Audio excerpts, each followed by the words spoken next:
जळकोट उदगीर महामार्गावर कार व दुचाकीची धडक, दुचाकीस्वार जागीच ठार.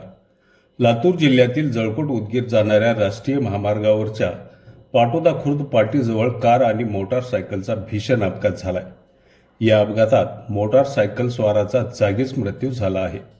घोणशी येथील साईनाथ जयराम जानतीने हा 35 वर्षाचा तरुण आज सकाळी मोटारसायकलवरून जळकोटकडे येत होता. तर RJ01 TA 6387 क्रमांकाची कार जळकोटकडून उदगीरकडे जात होती. याच दरम्यान राष्ट्रीय महामार्गावरच्या पाटोदा खुर्द पाटीजवळ हा अपघात झालाय. हा अपघात एवढा भीषण झाला आहे की कारची दुचाकीला धडक बसतात दुचाकी स्वार हा 100 फूट आकाशात उडून तो महामार्गाच्या खाली शेतात जाऊन पडला आहे. त्यामुळे मोटारसायकल स्वाराचा जयराम जानतीने यांचा जागीच मृत्यू झाला आहे. अपघाताची माहिती मिळताच जळकोट पोलीस ठाण्याचे पोलीस घटनास्थळी दाखल होत मयता स्वच्छेदन करण्यासाठी जळकोट येथील ग्रामीण रुग्णालयात दाखल केले आहे.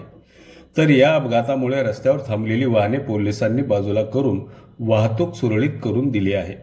सध्या जळकोट पोलीस ठाण्यात गुन्हा नोंद करण्याची प्रक्रिया सुरू असून साईनाथ जयराम जानतीने यांच्या पश्चात पत्नी, 6 वर्षाची एक मुलगी, 2 वर्षाचा एक मुलगा, बहीण, एक भाऊ, आई वडील असा परिवार आहे.